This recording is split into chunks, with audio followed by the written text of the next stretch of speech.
Hi guys, this is Nadia Hilliker. I'm playing Magna on The Walking Dead, and you guys are listening to The Walking Dead Talk Through. I hope you guys enjoy this podcast, and I'm sending you all my love. Bye! Hello, my name is Cassie McClincy. I play Lydia on The Walking Dead, and you're listening to The Walking Dead Talk Through. Yeah! Hey there guys, I'm Callan McAuliffe and you're listening to The Walking Dead Talk Through on Talk Through Media. Hey, I'm Lindsley Register and I play Lara on The Walking Dead. You're listening to The Walking Dead Talk Through on Talk Through Media. Hey, this is Ross Marquand and you're listening to The Walking Dead Talk Through. Awesome.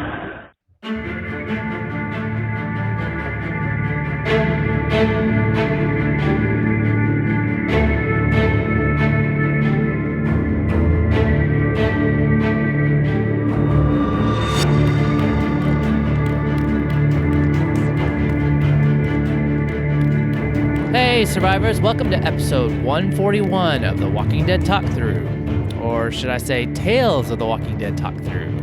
I'm Kyle. And I'm LT. Yay, we're back. We are back. Yes, it's very, very good to be back after such a nice little long break, but definitely was missing everyone and all the fun comments, and now we got a new show. All right. Well, first, before we start, I'd like to remind listeners that Patreon subscribers are able to listen to early access versions of the podcast ahead of everyone else. We basically, Patreon subscribers get basically an unedited or lightly edited version of our recording tonight, and that way they get to hear it before it gets actually published to the main feed. So, if you would like to also just support us, and every little bit helps, this is a great little perk. And we have some other stuff planned. And, you know, since we cover so many different shows of the Walking Dead universe, kind of still gets a little, we try to try to get, things going, but then, And, while I'd like to say that we're pretty funny in the edited version, yes. Sometimes I think we could be more funny in the lightly edited version. Yeah, I mean, I tend to there's a lot that has to get cut out, so it's definitely get to hear a lot of how the sausage is made, as we like to say. and like I said, any little bit of support would be appreciated. And as we said, you can get it early, sometimes substantially early, but, just something for you guys to think about. Yes. And on that note, we have a new Patreon. Yay! Yay! A big thank you to Mike Rollo for supporting the podcast. Thank you, Mike. He's been, as most of you listeners know from Fear, he jumped in and got caught up and started being able to post comments and all that stuff. So thank you, Mike, so much for your support. And if you want to know more, you can go to patreon.com/walkingdeadtalkthrough for more. All right, well, let's get on to this episode. Season 1, episode 1, titled Evie/Joe, which I think that's kind of the way they're handling this right now. It's the two different characters, or whoever the main focus on, but that's the title of this episode. It's written by Maya Goldsmith and Ben Sokolowski and directed by Ron Underwood. Description from AMC Plus is: a prepper leaves his bunker only to be saddled with a hippie who finagles her way on the ride. All right, on to our ratings. I'll start with mine. I give it an 8 Crazy Joker makeup Sandras. I mean, I gave it an 8.5 out of 10. New faces, same old tropes. Yep. That's definitely a good one. All right. Well, that leads us into our listeners' ratings. LT, you want to take the first one? I shall. The first listener rating is from Dieta from Detroit, who gives it an 8 out of 10. We friends, we not friends. And she's got, I think that's roll on the floor, roll on the floor, roll on the floor emoji. Loved the back and forth. Yep. Glennis from Toronto gave it an 8 out of 10. Sidecar with a sidekick. And Renee from Atlanta gives it a 6 out of 10. No further comment. And Mike from Asheville gave it a 9 out of 10. No other comment. Emma from the UK says, I'm still waiting to hear how I can watch it in the UK, so I'll have to catch up with you guys at some point. XXX. Emma, I looked too, because I was surprised that it wasn't actually available in the UK, but they have not released it or how it's coming. So hopefully soon, Emma, because you can catch up and whenever they do release it, and just send us all your comments about each episode that you're able to do, depending on where we're at. But hopefully they don't hold that back. All right. That leads us into our awesome sauce.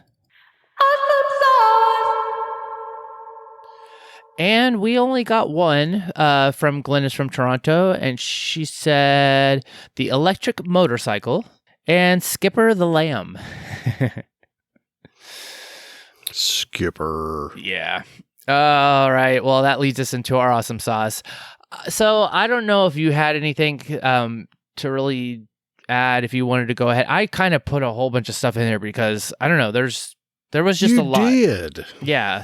I mean, I kind of just went through. My mind was just kind of like spinning, and I just was writing everything down. So I guess I can go on, first. And yeah, because you basically had everything covered that I was going to say anyway. Okay. I was wondering if that might be. With the exception of I'm going to throw something else. I was excited for Terry Crews. Mm-hmm. I'm still excited for Terry Crews. And I was not, I guess I knew Olivia Munn was in this episode, but I really liked her as the artsy fartsy hippie. Mm-hmm. I think the two of them worked well together, and it was a lot of fun to see them, as a duo navigating, upstate Ohio and Michigan. Yeah. Yeah. I think, and I think even like, we've heard like I think Deanna actually said with her rating or whatever, the back and forth between both of them was really, really, really good. Like I just really enjoyed it. And even like on the second watch and the third watch, it's like I caught more of it. And thankfully, it's like there's captions, so that kind of helps, me hear everything. Because when I'm just watching it the first time, things just kind of get lost. But yep. But for one though, it's like, okay, Terry Crews, you already kind of have an idea of like what kind of roles that he plays, maybe, or like just, I don't want to like be like trying to stereotype, but it's like since he's such a big guy, whatever, it's like, okay, yeah, him being this like football jock, I mean, that made sense, that he would be playing that kind of character. And Olivia Munn, like I've loved her since like way back in the Attack of the Show days on G4, and like yes, I haven't seen some of like everything else like she's done like after that, but I know that for them to make her like this hippie and just her banter and like the way they wrote her just fit her so well. And then you had both of them. I thought it was just like such a great little partnership. So I definitely am kudos to, the writers or like, just doing this, because it really worked very, very well.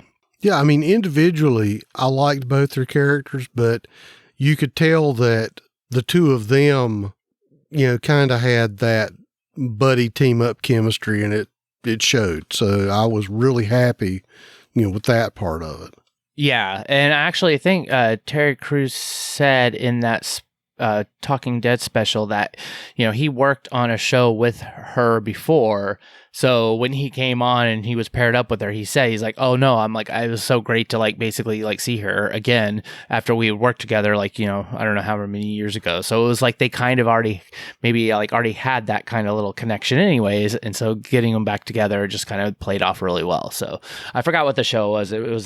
I wrote it somewhere down, but anyways, regardless, was really, really good. The next Awesome Sauce is just, again, it's kind of doing this with Fear, whereas when we see or hear or do, other new things in this universe, we got some new Walker nicknames. Because I don't think, they called them toe tags. And then I think Sandra referred to them, at least, the Storm of Dead Eyes. So it's yep. we're still getting, these new names of what people are calling the Walkers. Which is kind of nice because it's, it kind of, to me, feels like it puts you into this world a little bit more because we're seeing areas that we're not used to seeing because this isn't the main show, which has just always been kind of the focus of everything. So that's been good. I also really liked the feel of the episode because it was just there was just a lot of this humor and kind of uplifting drama because it's this budding friendship, and then they were trying to learn about each other, survive with each other, but then it's just that the whole way that the story played out, it wasn't so serious, which was nice because the main show is all about oh my gosh, we got to kill these people because they're trying to kill us, and it's just stressful, and which is not bad, but that's just not what this show is. And so it was a very nice change to kind of get this kind of a drama and episode or whatever. And I want to throw it in here. The one thing they did in this Tales episode is something that we talked about at one point, I want to say in Fear, is that by the use of the little postcards during the travel montage, we got what we have always complained about with Fear. We got, where are they? Where are they going? How long have they been on the road? That's the way you do a travel montage. Because, we had talked about at one point they need to do the Indiana Jones map with the red line. Yeah. That this is a way you can do that, and it conveys that you are traveling over a distance. Yeah, no, totally. And it was just clear, simple, didn't have to even go any further than that. We just saw that oh, they're in Ohio. Oh, here's some other, cities. I think I even wrote them down, but anyways, but yeah, it's you got to see oh, they were traveling. They're going north. Right. Yeah, definitely agree with that. Well, then next it was funny. Joe was so when he was in the bunker, and I guess Sandra, right when she was about to kill him, and then Evie kind of starts knocking on the door. I guess the alarm goes off, so she comes down there, and so she's talking to Sandra, I guess about if oh, do you know Joe? He seems to know you, whatever, this and that. But it was funny because she was saying, she's oh yeah, he likes football, and he was Iowa or something. And then you saw him, he's all, gagged up, and then he made that face. I was what? No. It was clearly he was Ohio State. So I don't know. It's look, I may be a prisoner here, but you're not going to defame my team. Yes. That. But it was just this so cute, funny, just quick little scene that was added that comedy to it. And so I don't know, I loved it. It was just so unexpected, and then it was also really Liz okay dude, you're tied up, you almost got killed, and then that's the one thing that's bothering you at the moment. That was so funny. I thought the goat peeing after Joe killed Sandra was funny. Just now let's go ahead and is it a goat or is it a lamb? Somebody said lamb, and I was thinking goat. I was thinking goat. But when she was carrying it, I don't know. It's some sort of cloven hooved herbivore. Yeah, and truthfully, I did not pay attention to like, oh, which one it was. So it was kind of like, oh, I just go with the first thing. So I was thinking it was a goat, but yeah, it could have been a lamb. Kind of had the. I think it's a lamb. Yeah. Well, again, another funny little like quip at the end was in Joe, like who was high after eating that brownie, and then he was like saying after all this huge ordeal, like that he's like, "Why am I so hungry?" It's just like, I don't know. They like the whole tone of this episode. It was just fun. It was very enjoyable, and it's been such a way change of pace than we're used to. Yeah. I'll just move on. I thought that the intro felt very Fear-like style. And so I do like that treatment. And especially since we're getting like kind of these independent episodes that aren't going to be tied to each other, or at least we don't think they ever will. That title card, that kind of like the way they do it in Fear, when it's like, oh, this is kind of like the character focus, and so they get their whole little, right, shadow character, whatever. That doing it like this is gonna be, I don't know. I enjoy that. I think it's cool. So I'm kind of interesting that they've taken some Fear cues. Well, I'm not going to quite say it was like the Brady Bunch for me, but it's the fact that they had, 6 panels, and each panel represented what I figure is one of each of the stories. Mm-hmm. And so it was, it worked together to give the intro, and I kind of like the music. Yeah. And I also noticed that the intro wasn't really long either, which is a good thing. Yeah. Yep. That was just quick, like, hey, here, episode. Which, it's good. It just gives more time for the episode. Well, the next thing that I thought was kind of interesting too, Fear-like, was at the beginning when they were showing Joe living in his life in the bunker. And I felt that whole play was very similar to June and John Dory when they were in the Teddy's bunker. Mm-hmm. Like, whereas like he's waking up, like just here's my routine. It's like, oh, here's the deal.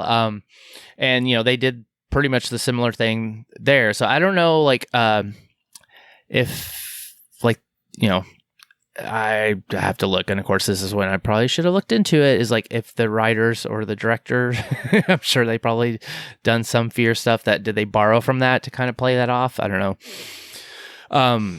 Or it's just, I think that was more to kind of mark the passage of time and to kind of show that he was in his little routine. Yeah, I mean, true. That was the first thing that popped in my mind though, was that episode with John and June. Yep, I can go for that. There was also the collection of watches that Sandra had from. This is what I'm not entirely sure. She was collecting these from the one guy that she killed, or was this from multiple people? I think it was multiple people. Yeah, that's what I thought, but I think I only remember her just talking about the one guy, but then saying like, oh, he had all these watches. But that reminded me of the governor. Or what was that episode that was not too long ago? Warlords, where that guy that they met, and he had like skulls or something in the back from the people that he took out. So I don't know. I was just like, it's fun to like see those little things, and also I was kind of like, oh yeah, okay, I've seen that before. So I mean, overall, I do have to say that I give the episode like a big awesome sauce, because it was just refreshing to watch a Walking Dead, or in the universe, just like, I don't know. It was like, it wasn't serious. It was fun. It was enjoyable. And unlike Fear, where it was like, it wasn't ridiculous. And like, just like, I didn't have to think too hard. I just enjoyed what I was watching. It was a fun episode. I mean, it told a story. It had a fairly tidy beginning, middle, and end. Mm-hmm. And while it had a resolution, it also left you with, maybe we'll see them again. Right. Nope, exactly. So it was really Good deal. I enjoyed. All right. Yep. Did you have anything else to add? I think you probably... No, sir. Okay. All right. Well, then that leads us into our weak sauce. You're worthless and weak. And again, we just got one weak sauce from Glennis from Toronto. And she says, I want that electric motorcycles. Those batteries never seem to run out of charge. He bought them in Texas. Yeah. Yeah. And then she said they both managed to walk far and reach their respective destinations after losing all their supplies after the motorcycle was swiped. Yeah. Yes. I'll be getting into that. Yeah. All right. Thank you, Glennis. That was all our weak sauce. So LT, why don't you take it away? Okay. Here's the thing. I started off with going, I mentioned tropes of the show earlier. And of course, if you have a vehicle that works and it's fully equipped, you can't hold on to it. So, of course, it is The Walking Dead. So they had to unmotorcycle them at some point. Again, in the tradition of things, why did he leave the motorcycle running and unlocked and walk away from it? Right. I'm still to the point where it's still a big, dangerous world out there. So you were so worried about her figuring out how to steal it, then you just let your guard down and left it running. And, that's why people get their cars stolen at convenience stores there, Terry. Of course, in the tradition of this is why we can't have nice things, they were walking. They had no gear. They got caught in the bunker that has power, water, and is full of supplies. And the only downside of it is, yes, there is a crazy Joker-faced dead zombie woman in the bunker. But you could get rid of the dead, crazy zombie-faced woman in the bunker, and then you've got the bunker. It's the same thing that I have always complained about with Walking Dead. They have somewhere that's nice, something happens, and they leave it. They don't take anything with them. They just leave. And I'm going, it's a bunker full of stuff. And lights and water, and you left. And I understand you're both stoned and you're giddy and you're happy that you found each other and got rescued, but come on, guys. Yeah. You use some sense here.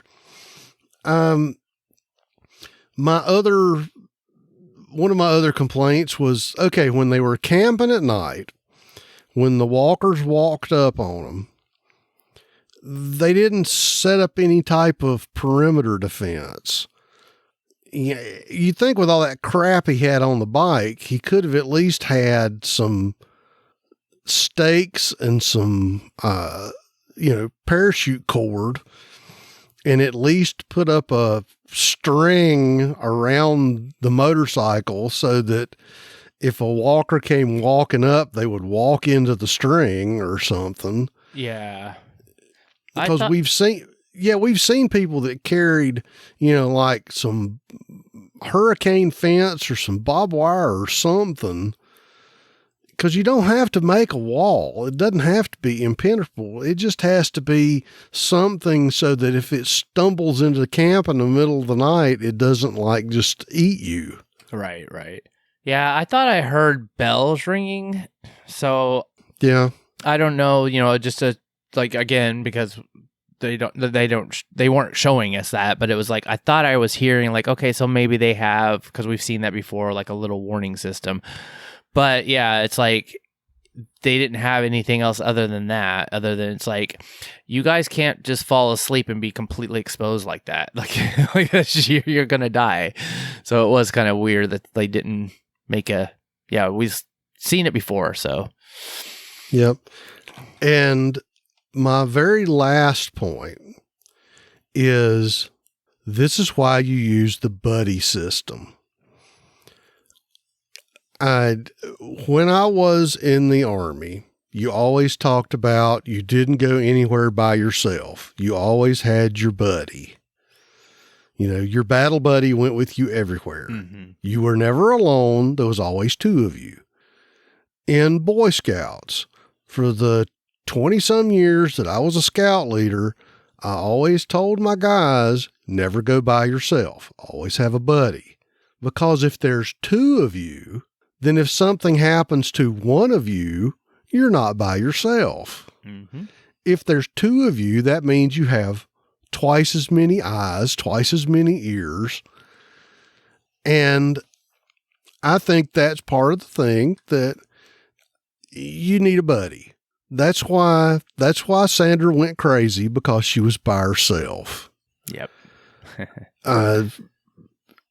If Terry would have had another dog, or if he would have had another person or something, he wouldn't have left the bunker, and he would still be in his bunker and be watching football games and be safe. Yeah, it's true. Now that he found Evie, he's got a buddy. But now it's what you're going to do with it. I'm just saying, this is why you don't go alone. Yeah. Yep. Bad things happen to you when you go alone. Yep. I guess also then, sometimes you don't have a choice though, but I guess it depends on your situation, because that was kind of part of the story though too, was the fact that like Evie kind of called him out, that it was like he was preparing so much for the end of the world that he didn't basically have a life, and right. So it's like, but what's her excuse? Well, true, but I mean, right, but she's carefree and like more of the free spirit, so maybe. But then again, we're not going to probably ever know what her like background was. She was just what came there, Maybe she was living with a charismatic artist musician on an old movie ranch. Maybe. And I was going to say, for you young people, that was a Charles Manson reference. And if you don't know who Charles Manson is, look it up. You look it up. It's on the internet. Anyways, all right. Well, I'll just pull one little thing from my what I put in my Watt sauce, but basically the same thing that you were just talking about, the leaving the motorcycle, like running, and it was kind of like, why would you do that? I kind of also took it though. It was like, that's kind of like that's like kind of ZA 101. Like you don't just leave it just running, like just there. You don't ever assume you're by yourself. Right. But I then took it as being the fact that he is so really unprepared for being outside because he's been in his bunker the whole time. So it's like, I'm going to have to throw a flag on that place, sir. All right. Is most of the people that I know that would have gone through the trouble of building that big and that elaborate a bunker would also have done tactical training, and nobody just does like the 60s and builds a bomb shelter and puts stuff in it and expect to hide in the shelter and then come out and go back to their regular life. Yeah. Well, most of the guys that I know that have gone that far, that have built the bunker and stocked with stuff, the first thing you do, the assumption is there's somebody coming to take my stuff. So I'm going to have, guns and training, and I'm going to be, prepared to defend my hidey hole. And if you want to say it was a moment of weakness for him, if you want to say that it was, a moment where he dropped his guard, I will go for that. But if I'd never said anything about it, it's a 360-degree world. You have to have your head on a swivel. You have to be aware of your surroundings, and you have to be aware of where you are. Yeah. And it was a horrific lapse in judgment, because you just, like I said, this is why people get their cars stolen, at convenience stores or out of their driveway, because when they go, well, I'll leave it running, I'll only be gone a second. Well, a second is all you need. Yeah, people down here do that all the time, and that's the first thing I'm always think too, because it's like, why would I could just totally steal your truck? Yeah. Well, my other question, well, since we're on the subject, since I just thought of it, so why leave the goat? You've got a sidecar. Take the goat with you. Hey, the guy at least was bartering. Well, but I'm just saying, you jump on the bike, you throw Skipper in the sidecar, and you go, deuces, bitches, I'm out of here. And you jump in the motorcycle and drive off. And keep the goat. No, I don't know. Goat. Yeah. I guess the guy was actually at least trying to be somewhat nice. Well, yeah, but I'm sorry. I'm sorry, it's kind sir. of funny. One goat for a motorcycle is not a fair trade. No, it's not. That's just kind of like you made a down payment and you're running off to say, okay, it's good enough. It's what I got. Yeah, all right. That's too funny. All right. Well, that takes us into our what sauce. What? All right. I'll go first. And Glenn is from Toronto. Her what sauce is those hidden walker defense mechanisms at Joe's bunkers that sprung up out of the ground and the entrance at the Crazy Lady's place. Ingenious. Yeah. It was definitely a cool effect, but to me I'd rather just have concertina wire. Mm-hmm. Or as a Southerner from a semi-agrarian background, that's why you have bob wire. Yep. That it's really cool to have the Super Ninja pop-up pitchfork circle, but I'd rather just have a fence. Yep. True. So, next up is Renee from Atlanta, who says, I'm not doing any sauce except what the hell, because this was definitely what the hell. And she has 2 eye rolls after that. I was not impressed at all. I just hope it's going to get better. And she finishes up with peace and love. Oh, Renee. Yeah, I mean, I hope that, give it some time. I think I saw the next episode, and I think what they're doing, besides, of course, I don't know about the alpha episode, but it's just I don't know. It's just they're totally doing this in a totally different way. And so far I'm enjoying it. And so hopefully you will too. So give us some chance. And I'm glad you're here. Yep. Well, I mean, I enjoyed it. Yeah. No, it just takes some time. I don't know. That's you let us know how you feel, Renee. That's all it's all about. Alrighty. Well, that was all of our listeners' what sauce. So that leads us into our own.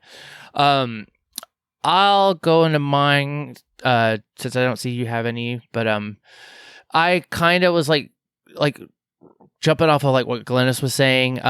Cause it's so I thought, why did Joe, he activated his defenses when he was outside with Gilly.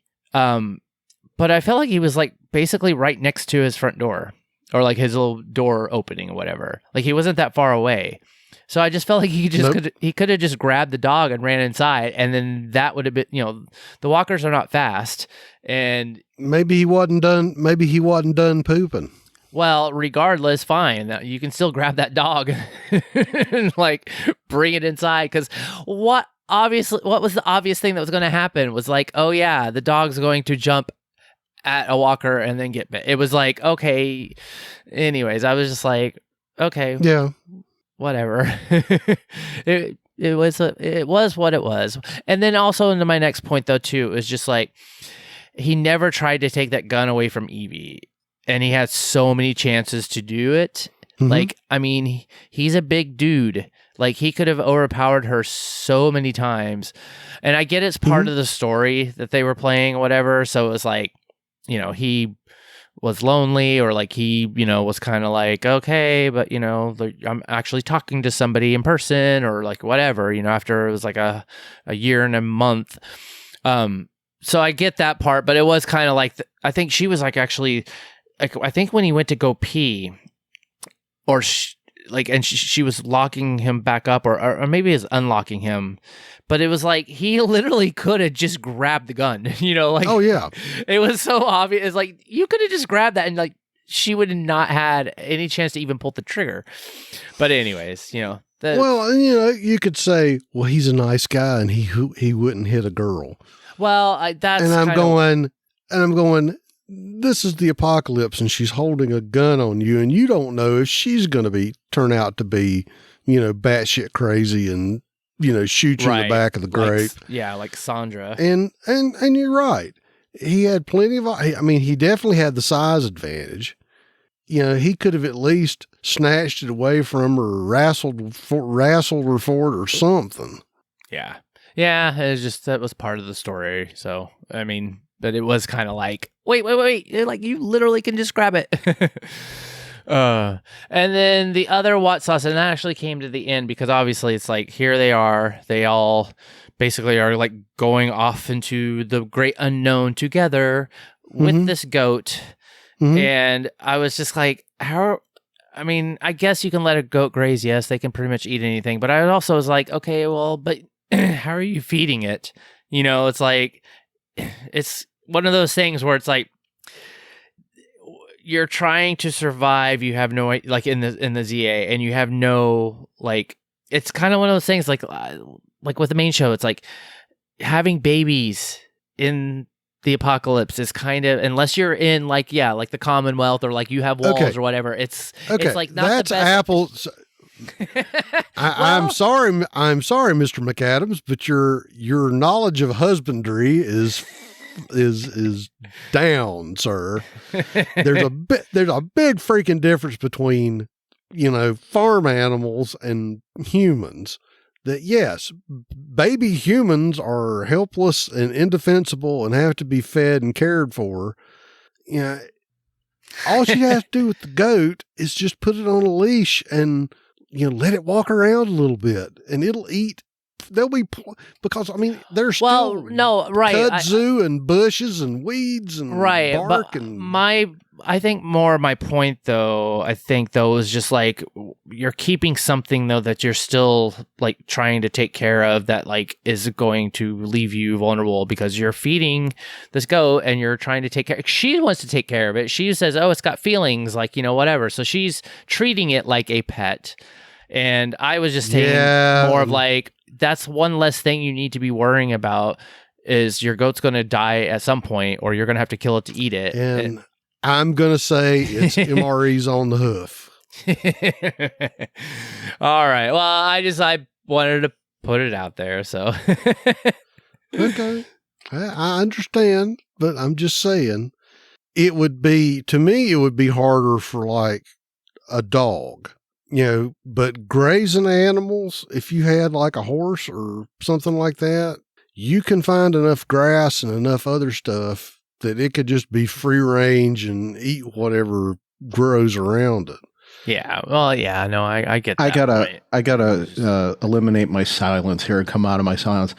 Kyle, you're wrong, man. Fine. Hi, everybody. Hi. It's Brian. Hey. I'll say more later. I'm just going to leave my feedback in the feedback section, but yeah, Kyle, you're wrong. That's fine. I just like Brian, president of the Goat Breeders Association. Anyway, I was like, I can't wait to say that. Later, guys. Bye. Oh, all right, fine. I just, you know, I'm like, I'm kind of on the page of where it's like the less like ancillary like issues was kind of like, get rid of it. You don't need it. Because, like I said, I should just toss the baby to the walkers. Wait a second. Hold on. Now I'm thinking about this. You're a farmer. But I don't have livestock. I don't have animals. You're a farmer. I deal with plants. You're the last person that should be, say, why would I keep? No, I would be the first person that would have shot or killed that goat because I know of why? How like the goats eat anything. They can get rid of your weeds. They're like nature's garbage. Yeah, but in the ZA, I don't want to be taken care of something. Yeah. Anyway, but in the ZA, I wouldn't want to. Anyways, yeah. Anyways, and I'm a farmer, but I don't have animals. So it's I'm it's like just because yet. I have a feeling. I have a feeling that at some point you're going to cross that line, and you will have animals. It may not be today, it may not be tomorrow. But at some point, you're gonna see a cute baby goat, and you're gonna say, "Oh, look at that cute baby goat. What if we raise goats?" Nope, I'm not. Nope. I'm not doing goats. Might do ducks. I would bet more on chickens.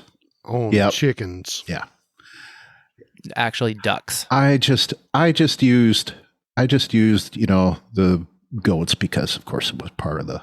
No, I know. Yeah, I know. Probably chickens. They're just seagoing chickens with web feet. Anyway, fine. Anyways, alrighty. Well, let's move on. Unless you have anything else to say. Well, no. I'm just gonna since I didn't join right in. I'm just gonna leave my feedback. I'm gonna leave all my stuff at the feedback part. So at the feedback, okay. Yeah. Easier to manage that way. So. We'll see you listeners later. All right. Well, then that leads us into our sad and aw sauce. Aww. All right. Well, we actually surprisingly didn't get any sad and aw sauce from our listeners.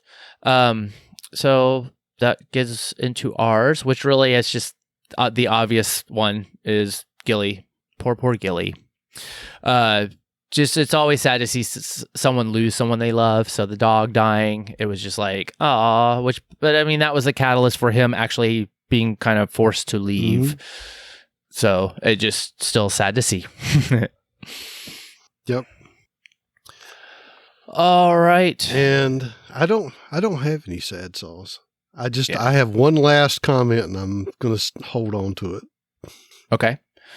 All right, well, then I guess that just takes us into our feedback. We can talk about it. Done talking. Time to listen.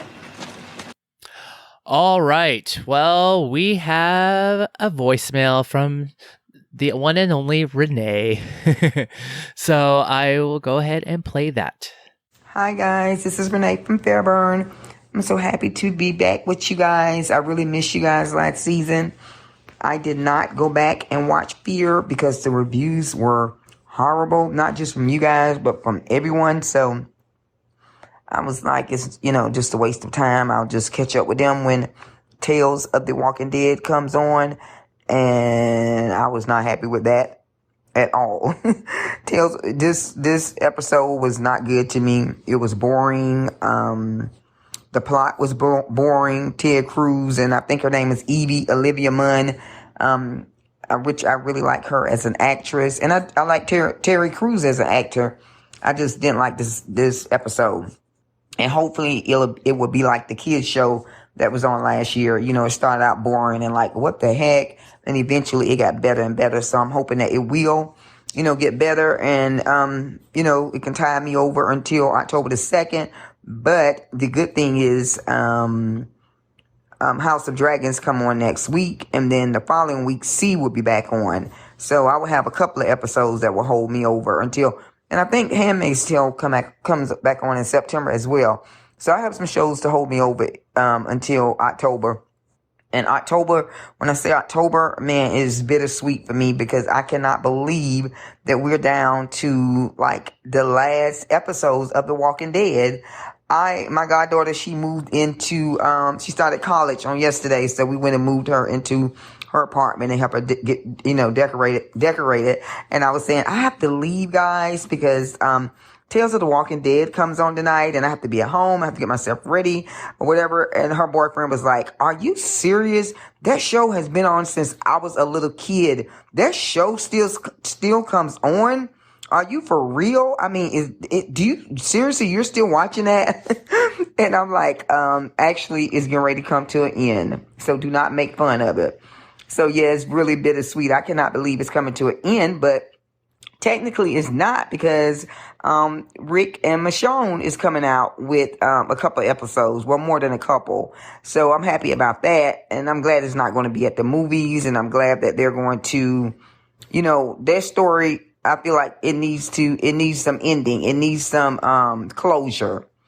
We need some understanding of why they walked away from their kids. Well, why Michonne, after Rick supposedly was dead and she turned around and she walked away from her kids.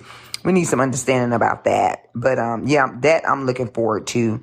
And like I said, hopefully it'll get better. Of course, I'm going to stick around with you guys and, watch it. But I'm going to also go on the Facebook group and interact and give my ratings and, a couple of my, well, I guess I don't really have awesome sauce. I guess the only awesome sauce I would say was Olivia Munn. She was a great fighter. But other than that, this show was boring to me. It wasn't nothing about it that was awesome to me or sad or whatever. But I know that y'all introduced a new one, I think, is What the Hell Sauce. So I'll be glad when I can put that in my feedback. But yeah, I just wanted to call in. So I will definitely be talking to you guys on next week. Thanks.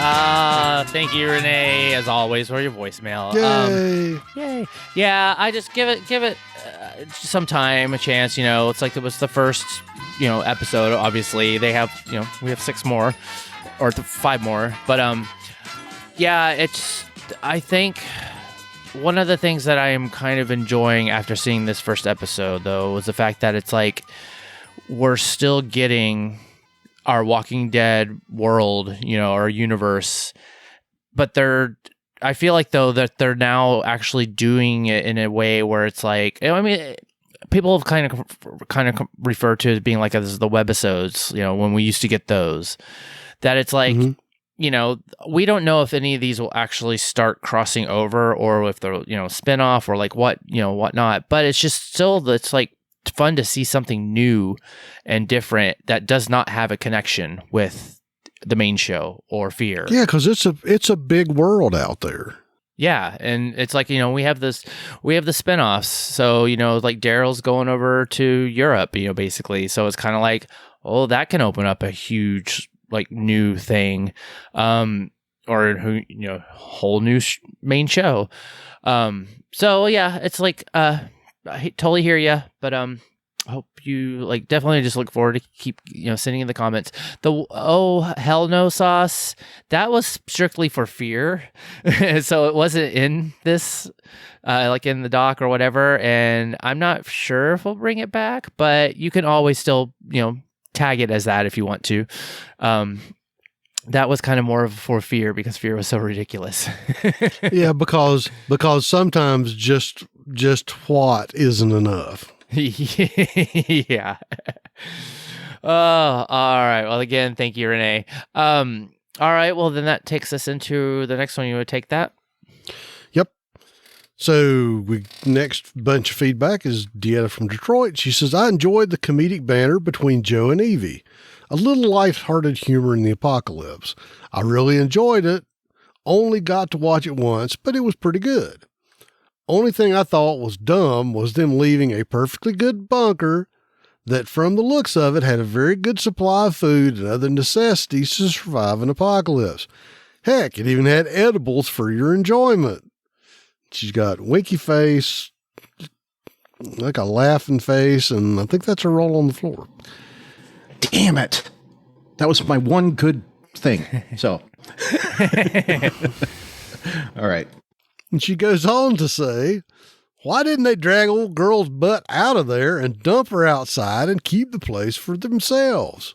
No, they'd rather leave on foot with no supplies, no vehicle, and no weapons. They'd rather carry a goat and fight the toe tags. Facepalm, facepalm, facepalm. So much for being a survivalist, because that is definitely not how they operate, leaving behind a good bunker full of supplies. Overall, a pretty good story. And I'll just say, see, I feel validated now. It's not just me. Yep. No, it's not. But like it is like what we've said before. Just even with like fear, it's kind of like take the stuff, sort it later. Right, exactly. And I even wrote that down. I had that down to say that's. I had that in my comments to say that that's exactly what LT says. And so yeah, good thoughts there, because. Like I said, I was just going to say that. Well, you still can. Well, I still can, and I did by agreeing. Yep. But it's so exactly right. It's like that was the one part of the episode that brought my rating down, is that it's like, why are they going somewhere else? Right. When the only problem with that, bunker is Joker Governor, whatever you want to call her. Joker Governor, what's her name? Bacon, Sandra. Yeah. Or Sandra. Yeah, I know. I was thinking of, what's her name? The Samantha Morton character. Oh, Alpha? Alpha? Yeah. Samantha, yeah. Alpha. So she was she was crazy. So you get rid of one crazy walker and you have a bunker. Yeah, you have a nice place to stay. It had really nice lights. It was like made no sense at all.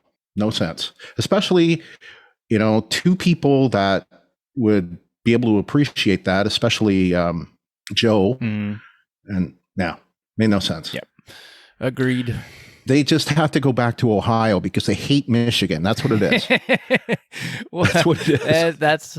It's just like you guys from Oklahoma hating Texas. It's the same damn rivalry.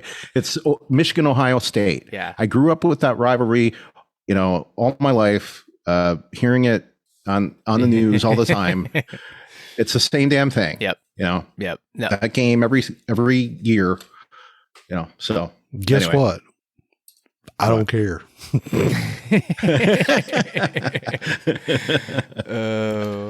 All right. Well, let's move forward. Our next comment comes from Mike from Asheville, and he says, "This was refreshing.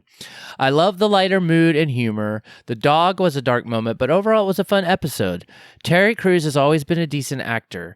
This showed a different side of him, and I'm all for it. The goat was a fun twist to introduce, completely unnecessary, but it fit the whole mood. Good premiere, and I hope all the episodes keep up the fun. Yep. I will have to say that I think that's what they're going with. Our next comment is Megan from Pennsylvania. She says, I liked it a lot. Don't ever try to fool a hippie with a pot brownie. Your ass is getting cleavered. Yep. And that was basically my last thing. It's like, yeah, probably not a good idea to try to roofie the one person that's probably got a tolerance. Right. And like she said, a connoisseur, like she would have known exactly like, oh yeah, I know what you're trying to do. And yeah, that's not going to affect me. Yep. All right. Well, last but not least comes from Glennis from Toronto. And she says, the last Doberman we saw was in The Walking Dead Season 5, Episode 10, when Rick and company were so desperate on the road that they literally ate dog food, as in the dogs themselves, before meeting up with Aaron in the Alexandria era. That was sad that Joe's best friend had to die, and the catalyst to leaving a totally nice, safe bunker. Yes. Which, again, they can go back to. It's like, it's still functioning and still sitting there. She goes on, she says, I think Joe was very impressed with how Evie managed to catch him and didn't balk at killing walkers. Or what did she call them? Tojaks? Rewound on the PVR, but still couldn't catch the phrase. It's toe tags. She said, but get a proper helmet. That football helmet won't do nothing for his head in a crash. And a little smiley face. She goes on, she says, I would also have left Evie too if my motorcycle was stolen. So you can keep the lamb, cute as it is. It isn't one for one in that band or that barter situation. I'd rather just have the motorcycle, thank you. Though Joe should have known better than to leave it running by his lonesome. Yep. Mm-hmm. Agreed. Both Joe and Evie were chasing after the past that wasn't quite as they remembered it, with Joe going to his chat buddy or potential flame, and Evie wanting to reunite with her husband. When their new relationship with each other or interaction was actually more real and had substance in the here and now. But it took them a while to realize that fact. Yeah, and I have to say that that's what was really... Well, I mean, obviously that's basically the gist of the whole entire episode. But it was fun. I don't know. That's what made this episode really, really good. Because outside of the fact of like what we brought up with the Watts and just like, why would you leave your motorcycle running when you know people are going to try to steal it? But it was about their relationship. And again, it's like, I feel like this is like they try to do this kind of stuff in fear. And it just never worked, or it just never got fleshed out, or it just never, they just never went there. And they would just all of a sudden go to the next episode, and like all the stuff you just previously saw was like totally gone. Mm-hmm. That getting it in just like this one like contained episode, and this is all you're getting, is like, that's the drama, like that's the human connection, all that stuff that made this episode like that enjoyable. So I don't know. I'm like, this was what I really, really, really enjoyed about it at the end, besides walkers and, the bunkers and all that stuff. She goes on, she says, inner unstable Sandra, also a cookie baking lady. She's like, remind you of anyone? Smiley face. But with a twist, never trust a lady with a plate of cookies in the apocalypse.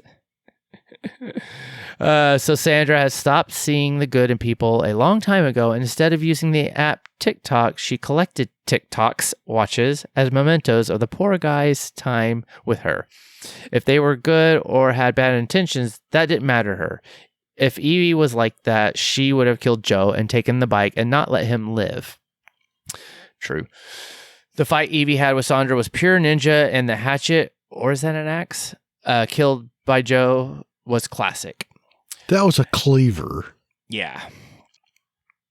Don't go killing Skipper, but he's named now, so part of the family. So no lamb chops, please.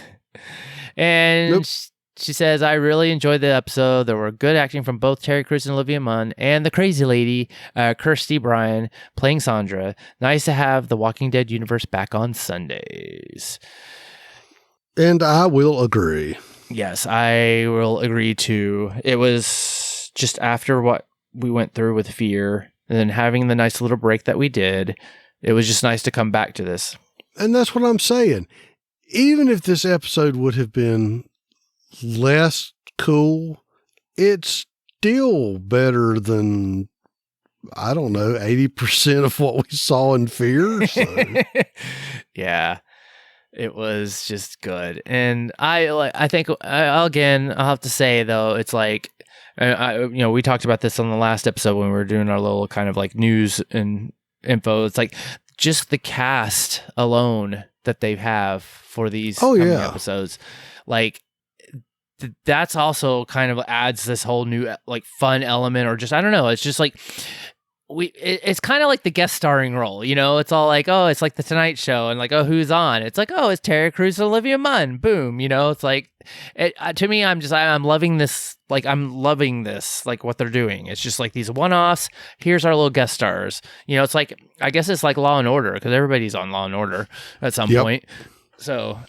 It is, and I think this is the thing of, everybody who always wanted to get on the show that didn't have a chance to get on the show, right? They're kind of like, well, this is my chance. Yeah. I'm totally for it. Awesome. All right. Thank you so much, Glennis. Great comments as always. All right. Well, that was all of our listeners' feedback. So that will go into actually drum roll, please. Which I don't have that somewhere. I'll add it in. Brian, do you want to go in with your feedback? Yeah, and originally this was going to be a surprise, but You jumped in. You just couldn't hold back. You couldn't hold back. I couldn't hold it. I couldn't hold back. So now, ladies and gentlemen, a voice from the beyond. Hi, everybody. It's good to be back, at least in a limited capacity. I've got way too much going on, working 2 jobs and some stuff going on at home. So I won't be around every week, but hopefully, put in my feedback. But I was like, well, I can just, rather than put in a voicemail, I will just join you guys for a few minutes. So I was with you, and I think most of the listeners, I guess everybody but Renee. I like this episode a lot. It wasn't perfect. It had some issues, some of which we've talked about. But I gave it an 8.5. 8.5. He's going to do a series on me. And that's a kind of a reference to an old Star Trek episode. They said, "Oh, we're going to do a special on you." Anyway, or ineffective kill switches or Joker watches. I don't know. And I kind of like what Glenna said about TikTok. Was it a reference to TikTok? I don't know. But I thought it was really interesting. I really liked the back and forth with Terry Crews and Olivia Munn. I thought that certainly was the highlight of the episode. I thought it got a little weird once they got to Sandra, but I thought that it was kind of tropey in a way that eventually those two would kind of converge. And I guess she never found him, whereas he found her, and she was nuts. And she was really nuts. Yes. Yeah, she wasn't just a little nuts. She was really nuts. And that was part of one of the issues that I had with the episode. Is there was some, and I've talked about this, especially with fear. And you guys mentioned it last week, paraphrasing the old, Morgan, falls asleep in the back of a truck, wakes up in Mississippi. Yep. it was that kind of thing, where they said in a couple of places that a year had passed, but they were acting like a lot more time had passed. And Sandra, for example, for her to act that batshit crazy, more than a year would have had to have passed to me. That's not long enough for that to occur. And unless she was already on the crest of batshittery before everything went bad. True. So, but anyway, that was the thing that I noticed, is that there was definitely, they couldn't seem to decide whether 10 years had passed or a year had passed, and they kind of went back and forth, and or somewhere in between. Yeah. So that, to me, that I kind of had issue with that. I thought that the same thing that I guess was Dieta that said about the why would they leave that place? Why would they take and if they couldn't stay, take the shit and leave, but they didn't take anything. They just left, and that made no sense. But there was no point in leaving. They had a very great compound to use. It had everything they would need. they just had one crazy, toe tag that had a cleaver, Right. and that's all they needed to do. And heck, they probably could have killed her just by opening and closing the door at a certain speed. Just cut her head off that way. Well, and what's the worst that could have happened, Brian? That if they'd have gotten rid of her and they go in the back and find the deep freezer full of all her ex-boyfriends, that's still very manageable. Right. Yeah, exactly. Exactly. So like that wasn't believable to me, especially those two, especially, Joe, who was a prepper and would know what to do. And of course, I think Evie would know what to do from, the ground and that. Right, so right. that was to me a big hole. To me, like I said earlier, it seemed like the only reason that they were leaving was because it's in Michigan. Because an Ohio person can't live in Michigan. Oh no. Oh yeah. And I know some stories about that. My wife, she married, she's from Michigan, right? And she married, her first husband was, a big Ohio State fan, and her family hated her, did not accept her because she was from Michigan. That's the only reason, no other reason. So yeah. Oh, anyway. Texas is not that crazy. No, I know. Well, these people were kind of crazy. I don't think that's normal. But anyway, for my what sauce, I was like, who stole the bike? They had the guy, he left the goat, stole the bike, but we never find out who stole the bike. So to me, that was a little, I don't know, was like a dangling part of the story. Yeah. I thought it was going to be Steve that was the crazy one, because Steve was the one that was doing the, what you call it, painting. Yeah. So I guess it was good that it was kind of a, turnaround. But like I said, I thought it was going to be her husband that was the crazy one, and Sandra would be dead. So,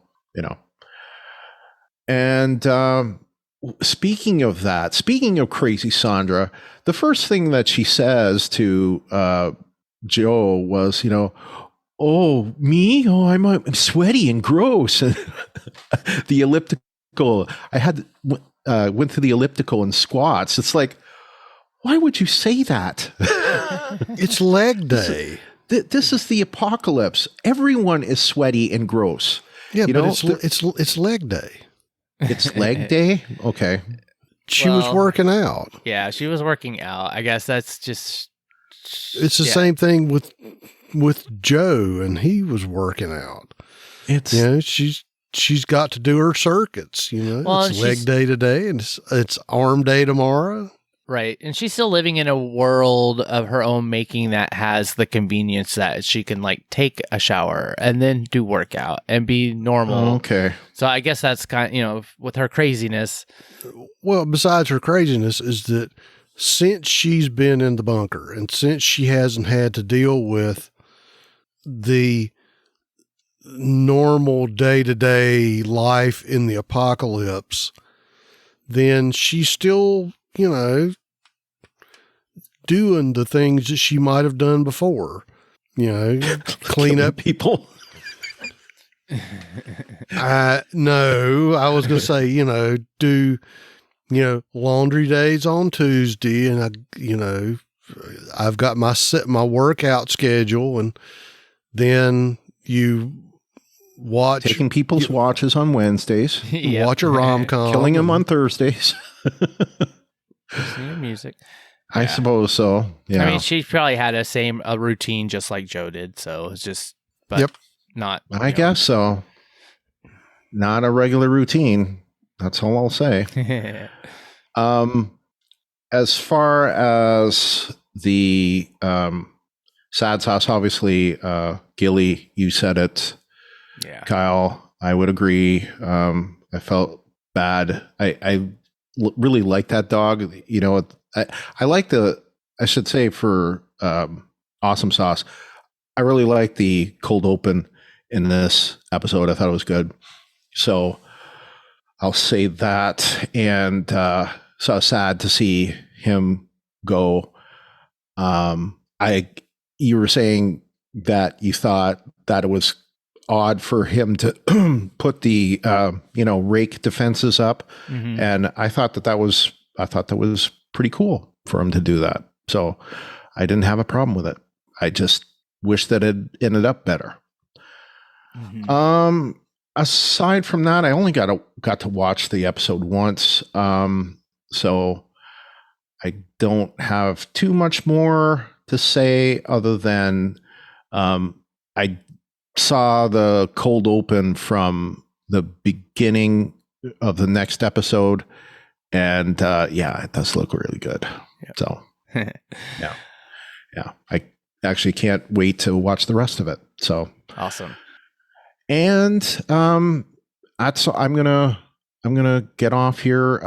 But the three of us starting next week will be covering Star Trek Lower Decks. Woo-hoo. So if you guys want to hear us, all you got to do is pick up that podcast. So, I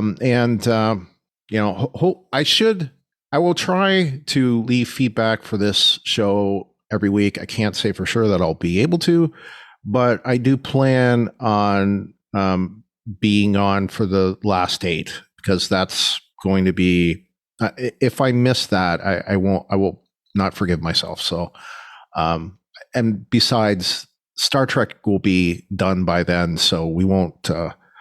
Not have like any crazy scheduling. Yeah, and I should finally get everything straightened out with all the stuff that we're behind on. But I started a new job a few weeks ago, and it's been going really well. And I still have the old job working part-time, so that adds more work for me, but the money's good. So, and everything's good, but I'm just busy, and we will see you guys later. These two, I don't have to worry about this podcast because it's in good hands. Oh, thank you. weren't these guys fantastic last week? They were. Except the fact that it took 37 minutes. I know. You didn't think I was going to come on here and not mention that, right? No, you could. I just it's like I think I even did with like the editing. It was like I had forgotten about like how I did things, and then also you were like, hey, just say something at the beginning, and then it just like totally didn't happen. You got to remember. I'm a tiny bit narcissistic, so just no. Same way. Just I guess all of us are. So that you knew down to the second when we mentioned your name. Exactly. But you guys were great. I thought you really covered the news well. Especially LT, you made it a career there. So you would have kept Wes Huntington proud on the Star Trek side. So anyway, hopefully we'll talk to you guys next week on this side, and we'll definitely talk to you guys next week on the Star Trek side. So, good to have you on and see you. Yes. So, okay, I bid you adieu. Bye-bye. Good night. Bye. Good night. All right. It's always good to have Brian on. So hopefully he can join in, like more pop in like that instead of just like sending voicemail or whatever. The only thing I wanted to add, because I thought I'd already written it down, but I guess I must have been in mid, thinking or trying to do other notes or whatever. I thought that it was interesting that pot was such a kind of, not a focus, but was a big element of this episode. And I just thought it was interesting that like this was probably the first time that we were actually that was a thing. Because you think that pot would be kind of like a really big thing that in the ZA, you know, we got the main show, we get cigarettes, you know, Daryl smoked and then there were cigarettes. That's just kind of like, there was always a thing. But then especially with pot being legal now, you know, that it's much more available. Mr. McAdams, is not legal everywhere, sir. Well, it's legal in most places, and if not, you can go across the state lines. Oh, is it still illegal, like completely across the board? I mean, I don't know. There's still a lot of places that it's still against the law. Yeah. Well, okay. In any regards, though, that to me was like, I'm surprised that we never saw that being something that people would be doing or wanting in a world like this, that this was the first time that I feel like we've seen it, you know, as just being like, oh yeah, an edible, or like, you know, I'm like, oh, you know, she's talking about growing her own weed and, you know, whatever. So I don't know. I just a little thought. Well, and we don't know if it's still a part of the rules for TV shows that you can't talk about that stuff, or well, there's bound to be a compelling reason why. Yeah. Well, I mean, true. I mean, the alcohol and cigarettes are backed by big business, and they're predominantly legal. Yes. All righty. Well, do you have anything else to add? No, sir, I do not. All right. Well, then that takes us into our news, ratings, and info. There's a couple weird stories on the news. All right. Well, this will be quick because, and thanks to Brian, he actually was able to get some of this information. I was looking for it whenever we were going to when I was trying to get the doc ready, but he kind of beat me to it. But Tales of the Walking Dead, Season 1, Episode 1, got a 0.09 in the 1849 with 572,000 viewers. It didn't make the top 50, so I didn't get to see what the extended ratings were, like with the 50 plus and all that, because I was kind of curious if, like, you know, the younger crowd didn't watch this or if it was the other way around. So I don't know. Hopefully maybe it'll go up a little bit more. It's not great, but it's not terrible because the season finale World Beyond actually got a 0.07 with a 428,000 viewers. And the season finale of Fear got a 0.11 with 710,000 viewers. So it was like right in the middle between those two. Yep. So I'm kind of curious if those numbers will pick up, but, you know, again, I always feel like when you're dealing with the ratings on like the day or the hour of like when it airs is kind of not any more of a, you know, it's hard to really get the full picture because like I have AMC Plus, and so I watched next week's episode already, and truthfully, I'm like, I don't really even watch what's recorded when it aired until like I'm using my second or third watch because it has better captioning. Right. So it's kind of like I'm not watching it when it airs hardly ever. So it's like so this is another case of we don't know if streaming made a difference. I would say the other thing is that I don't know, just casually flipping through AMC, I haven't seen them advertising it all that much. Yeah. Yeah. That I think that could be a part of it, that you've definitely gotten word of mouth for the fandom, right? But, you know, to spread out to the normies, you kind of have to throw some commercials out there. Yeah. It's like when I was doing my rewatch on YouTube TV, like there was a lot of Walking Dead promos for part 3 coming up.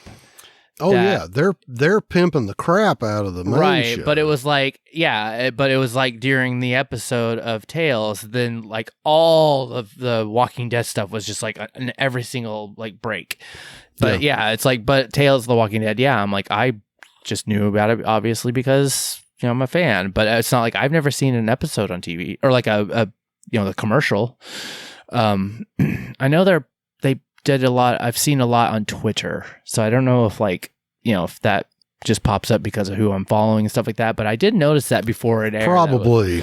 I was getting a lot of like, oh, here's promoted, like Tales, The Walking Dead. So maybe they're going to different routes. I don't know. Yep. All right. Well, obviously this is episode 1, so we will see next week if any of the ratings change. And obviously, no Talking Dead. And I don't know if that's ever going to come back. Parrots, I doubt there will be any, so I'm probably not even going to try to even check. I mean, I'll probably check but I don't know how. Yeah, it's worth taking a peek, but I don't know. With that kind of performance, I don't know if they would even chart. So yeah, so we'll see. Maybe, who knows? All right. Well, I didn't have any other real news. I know there might have been a couple things that popped up, so I don't know if you have anything to add. I try to scour, and then I get some notification or email. And I actually get way too many email alerts sometimes of just what Google crawled that day. So I didn't really see anything major come up. So I will just have to check for next week. Well, all that I've seen is that they have new promo pics for the main show season. Mm-hmm. And they're still talking about the Rick and Michonne show. Yeah. But that's really the only two things that I saw since we recorded last. Yep. Yeah, that's going to be, I'm sure every little drip of news about the Rick and Michonne spinoff is going to blow up everything. We want to know more for sure.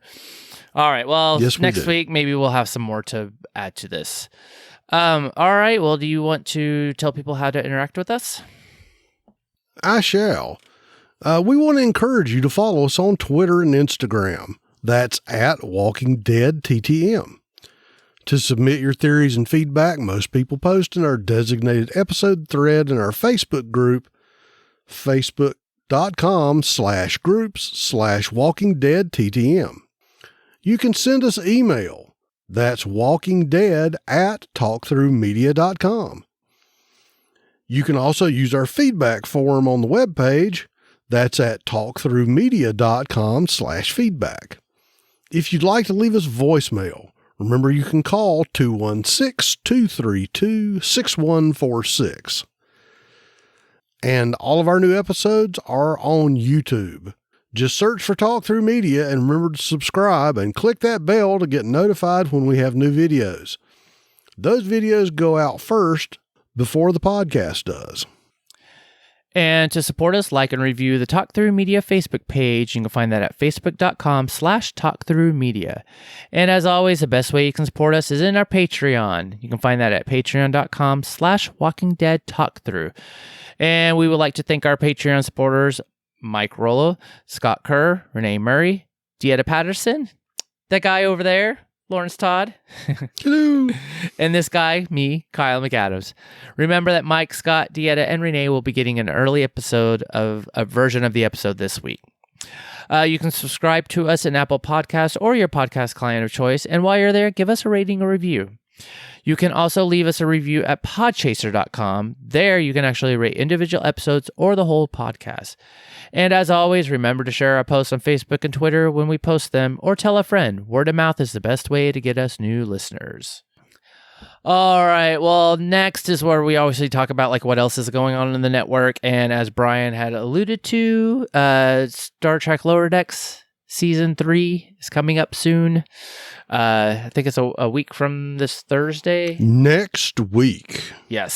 So you will be, if you're following that or you want to go check it out, you can definitely check it out at talkthroughmedia.com and listen to us talk about Star Trek Lower Decks, the cartoon show.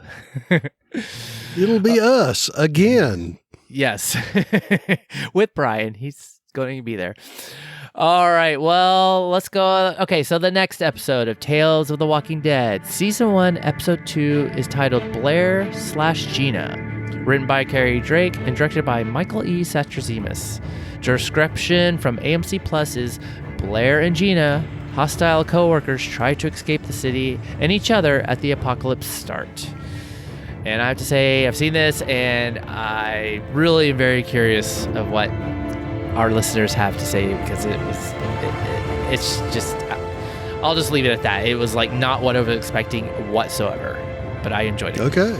All right, so until next time, I'm Kyle. And I'm LT. And this is the Walking Dead Talk Through. Good night, everyone. Good night.